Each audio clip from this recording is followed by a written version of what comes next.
Assalamualaikum warahmatullahi wabarakatuh.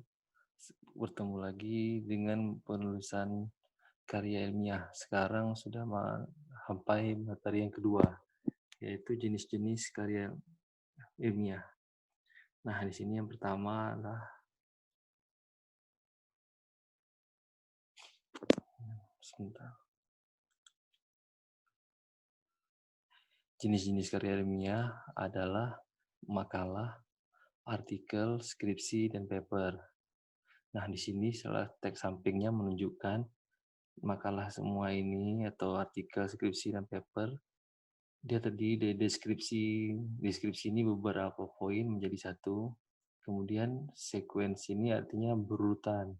Dari pertama, berikutnya, sampai tengah, sampai akhir. Kemudian menceritakan sesuatu yang spesifik, seperti compare dan contrast. Jadi dia harus jelas. Kemudian harus menceritakan sebab dan akibat, yang poin keempat nih. Kemudian memecahkan permasalahan dan solusi. Nah, kemudian karya ilmiah sangat berkaitan dengan dunia pendidikan, yaitu pendidikan dan juga dunia penelitian. Ini contoh-contohnya berbagai macam riset. Contohnya ini panduan praktikum, kemudian laporan hasil penelitian, dan juga ini contoh skripsi. Misalnya aja mahasiswa aja pada saat kuliah pasti pernah membuat laporan-laporan ini. Nah, kemudian pertama adalah makalah. Makalah adalah sebuah karya yang penyelesaiannya mengandalkan berbagai macam data yang di lapangan. Jadi maksudnya di sini makalah itu diselesaikan dengan cara mengumpulkan beberapa data yang kemudian bisa dikumpulkan atau diseminarkan. Seperti makalah waktu mengerjakan kuliah juga, mengerjakan tugas kuliah maksudnya. Nah, jadi di sini makalahnya itu diselesaikan dengan beberapa data yang diambil itu kemudian dikumpulkan, dirunut menjadi sebuah kesimpulan, baru dikumpulkan. Nah, karya ilmiah ini bersifat empiris dan juga objektif. Pertanyaannya untuk kuis adalah apa maksud dari empiris tersebut?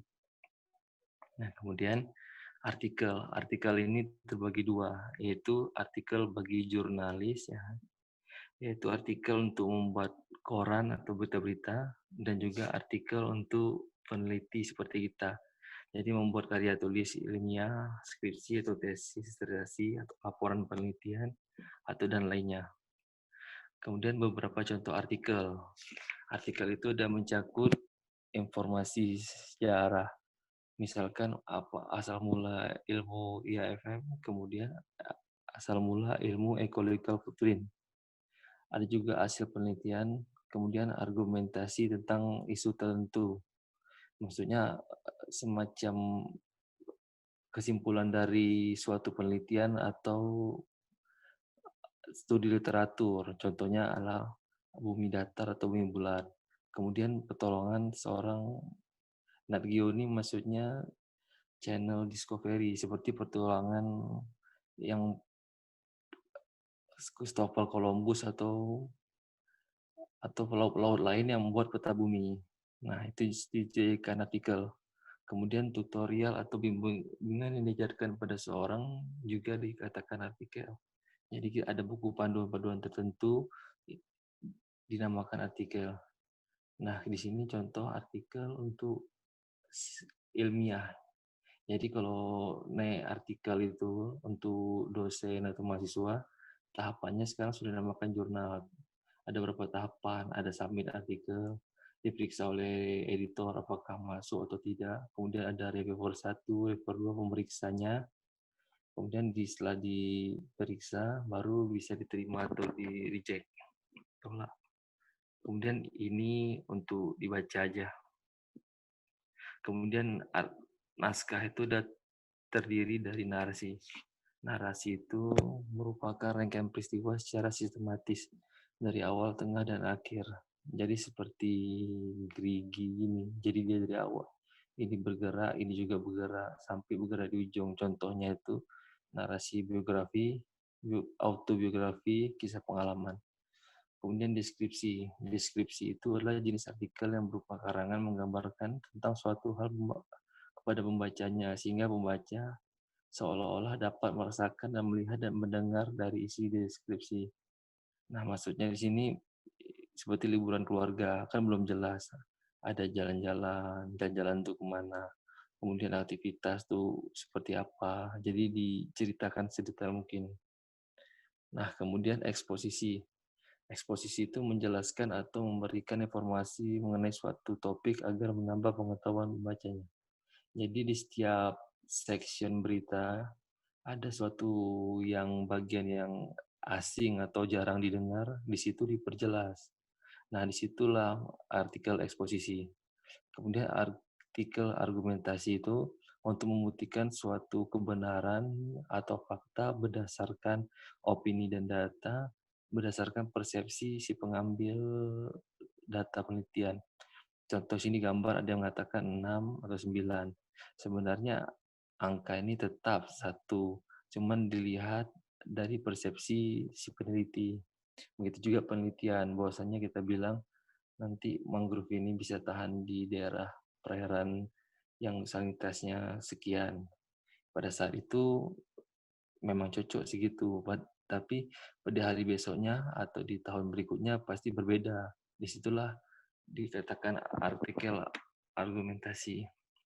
Kemudian artikel persuasi adalah artikel yang akan mempengaruhi pembaca. Nah, di sini maksudnya adalah apabila kita membuat atau menghasilkan artikel, dia akan mempengaruhi pembacanya. Misal kalau contoh di dunia nyata, itu seperti kampanye anti narkoba ataupun tentang penjelasan bahaya narkoba.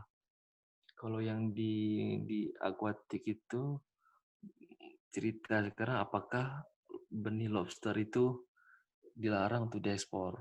Nah, nanti di sini contoh di full. Dia menceritakan berdasarkan penelitiannya, bahwasannya nanti kalau diekspor nanti benihnya akan mati, benihnya akan habis, atau apa. Tapi ada juga ketika orang meneliti lain, bahwasannya tidak apa-apa diekspor.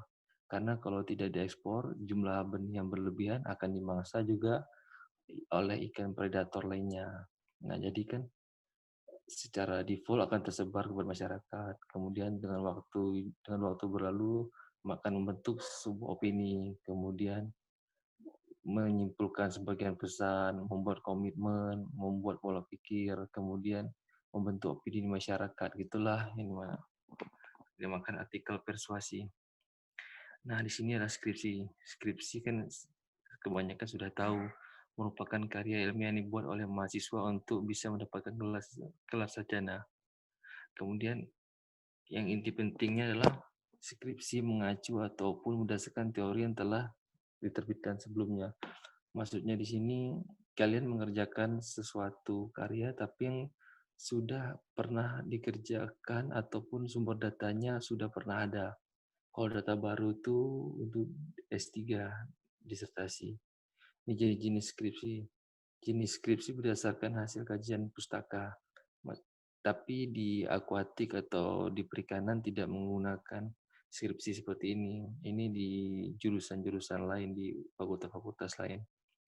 Di sini karya skripsinya menyimpulkan dari karya-karya yang sudah ada di perpustakaan. Dia mengembangkan dan mengoptimalkan pola pikir deduktif. Deduktif itu kayak kemampuan merangkai hal yang tidak tertulis di naskah, tapi bukti-buktinya ada, seperti membuat kesimpulan sendiri, tapi kesimpulan yang berdasar.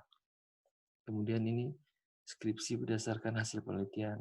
Nah, kalau di akuatik atau di EPIK menggunakan metode seperti ini. Jadi ada penelitian atau skripsi kualitatif dan kuantitatif. Kualitatif ini kan tidak angka, dia ada kualitasnya baik, sangat baik atau buruk. Kemudian kalau kualitatif itu yang menghitung atau angka. Misalnya kuantitatif ini untuk kecerahan ikan misalnya. Jadi kan dia tidak angka. Nah, kemudian skripsi berdasarkan hasil pengembangan. Jadi di sini juga jarang, tapi tetap saya jelaskan. Di sini setelah dianalisis skripsi, diketahui beberapa kekurangan atau beberapa metode yang belum diterapkan, maka kita akan menerapkan metode yang baru sebelum mencapai kesimpulan. Nah, di sini dilakukan penambahan, tapi biasanya ini untuk S3, tapi S1 bisa juga improvisasi. Kemudian paper. Paper itu hampir sama dengan makalah, tapi lebih tinggi grade-nya di atas paper. Nah, paper ini biasanya digunakan untuk di perkuliahan, tapi kalau makalah masih digunakan oleh SMA atau sekolah-sekolah yang lain.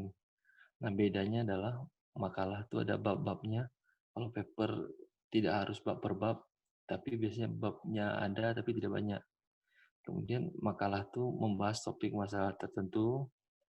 Nah, kalau si paper ini tetap membahas masalah tertentu tapi menitik beratkan di analisisnya. Kemudian kalau makalah, setiap dosen beda-beda cara menyusun makalahnya ataupun mengarahkan kepada mahasiswa.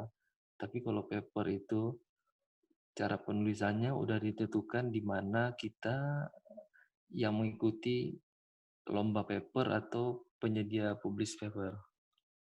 Oh ya, sekian sekian untuk materi kali ini. Assalamualaikum warahmatullahi wabarakatuh.